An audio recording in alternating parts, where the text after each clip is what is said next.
Speed test ulit tayo mga boss.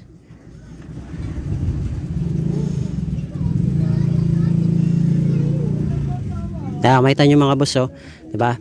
Depende pa rin yan sa area mga boss, ha.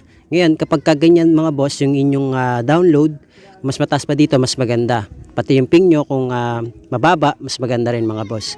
Yan, pumapalo tayo ng 72. Diba? Tapos yung ating upload, dapat nasa 10 pataas lang. Kung makita nyo sa atin, pumapalo naman siya ng 15. Okay? So, kahit pa paano, maganda-ganda yan. Pwede na po yan makapag-play ng 12 hours video na naka 1080p. Okay? So, try natin siya sa YouTube. Play tayo ng video sa YouTube mga boss para malaman natin kung gaano siya kabilis at kung gaano siya kalakas. So, try po natin to. Ito yung madalas kong i-play mga boss. Sorry. 12 hours video.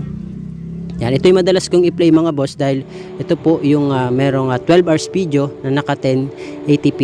Okay, kayang-kaya niyang i-play. Ay, sorry. Naka 2160. Yan, sorry. Ito pala 1080p.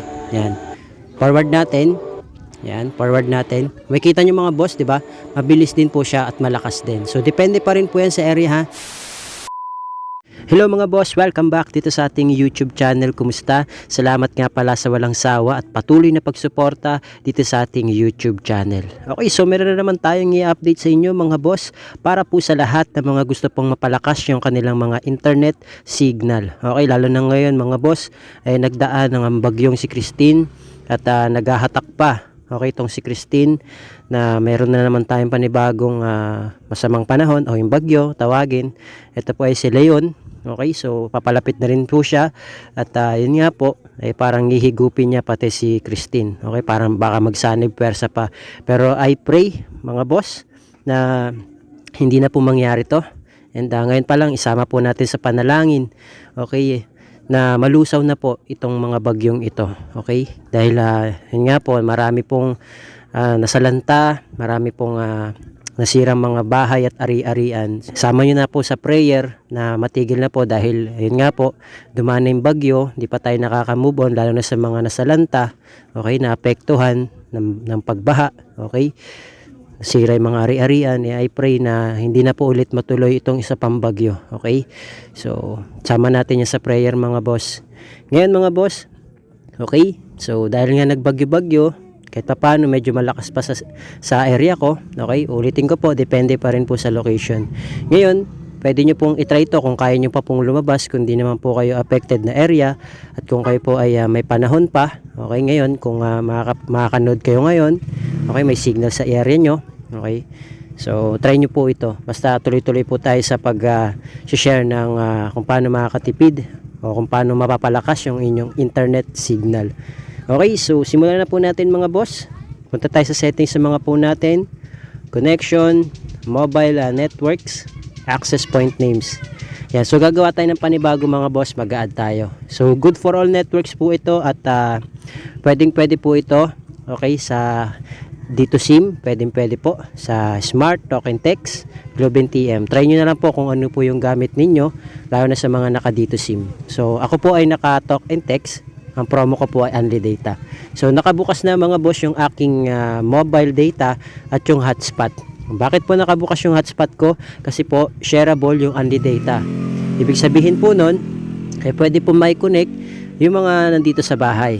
Ba? Halimbawa, ako yung may load, pwede po sila maki-hotspot sa akin para magkaroon po sila ng internet. So, parang ginawa po namin siyang Wi-Fi. Okay? So, baka may nagsabi naman dyan, Wi-Fi daw yan. So, hindi po, magkaiba po yan. Mobile data po yung nakabukas at yung isa ay hotspot para makapag-connect o makapag-hotspot o makapagkaroon ng internet yung mga kasama ko sa bahay.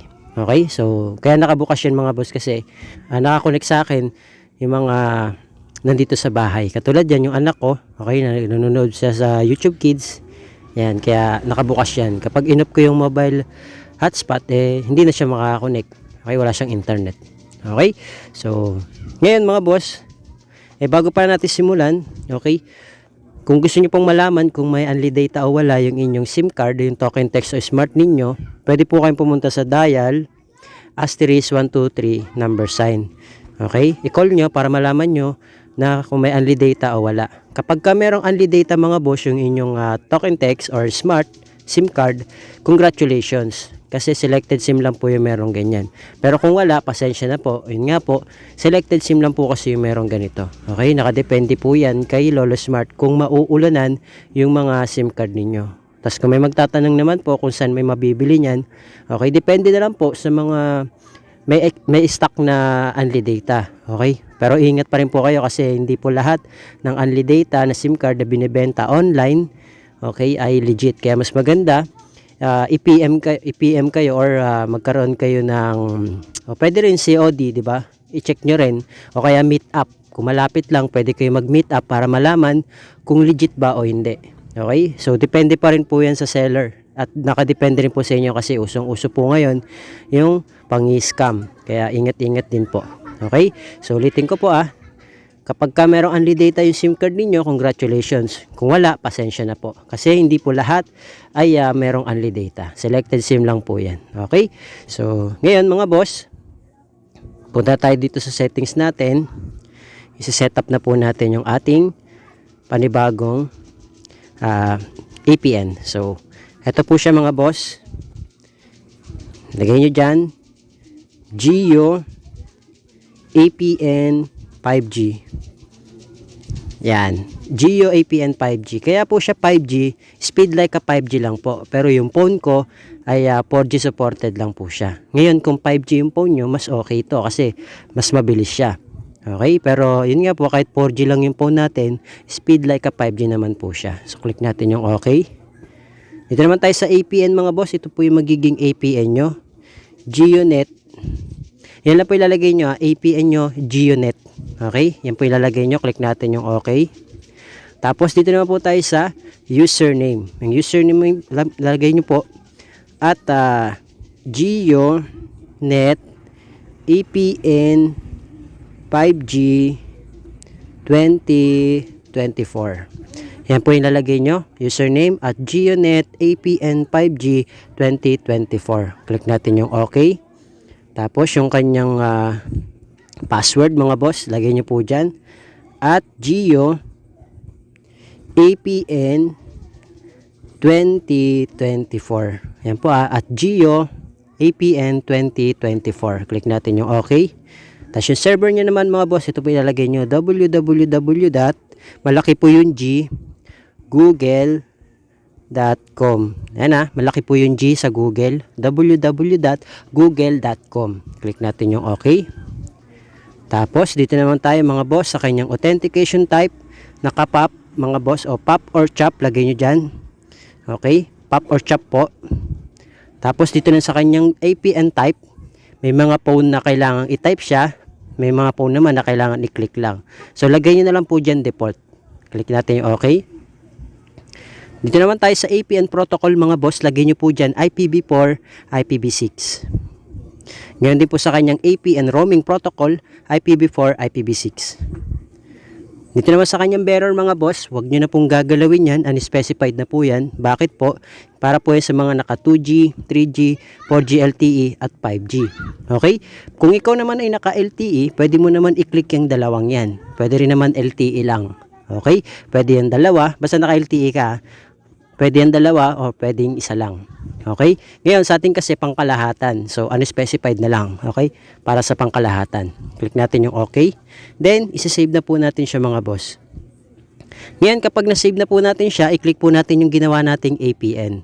Ayan. So ibig sabihin yan na po yung magiging default natin na APN. Ngayon, pwede natin siyang i-refresh mga boss. I-refresh ko na lang muna. Baka magtaka sila kung bakit wala silang internet.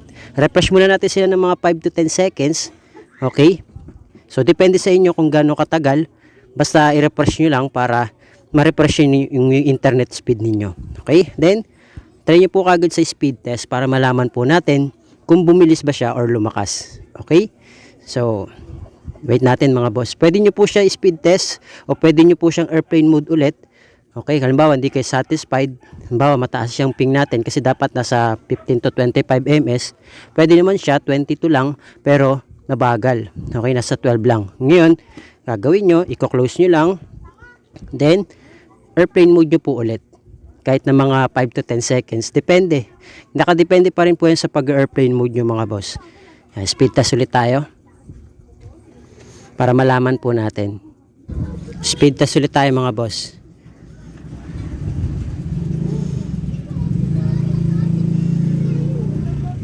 Makita nyo mga boss, oh, diba? Depende pa rin yan sa area mga boss, ha. Ngayon, kapag kaganyan mga boss, yung inyong download, mas mataas pa dito, mas maganda. Pati yung ping nyo, kung mababa, mas maganda rin mga boss. Yan, pumapalo tayo ng 72. Diba? Tapos yung ating upload, dapat nasa 10 pataas lang. Kung makikita nyo sa ating, pumapalo naman siya ng 15. Okay? So, kahit pa paano, maganda-ganda yan. Pwede na po yan makapag-play ng 12 hours video na naka 1080p. Okay? So, try natin siya sa YouTube. Play tayo ng video sa YouTube mga boss para malaman natin kung gaano siya kabilis at kung gaano siya kalakas. So, try po natin to. Ito yung madalas kong i-play mga boss. Sorry. 12 hours video. Yan, ito yung madalas kong i-play mga boss dahil ito po yung merong 12 hours video na naka 1080p. Okay, kayang-kaya niyang i-play. Ay, sorry. Naka 2160. Yan, sorry. Ito pala 1080p. Yan. Forward natin. Yan, forward natin. Makikita niyo mga boss, 'di ba? Mabilis din po siya at malakas din. So depende pa rin po 'yan sa area, ha. Nakadepende pa rin po 'yan. Airplane mode lang po yung pinaka-sikreto niyo diyan. Once na mabagal o humihina na yung internet nyo, airplane mode nyo lang po. Okay? So, good for all networks yun mga boss, ha. I hope na gumana po sa inyo tong video tutorial natin. Okay? Marami pa tayong i-upload sa inyo kung paano po kayo mapapalakas yung inyong mga internet signal. Okay? So, yun lang mga boss. Maraming salamat. Thank you, God bless. See you on my next video.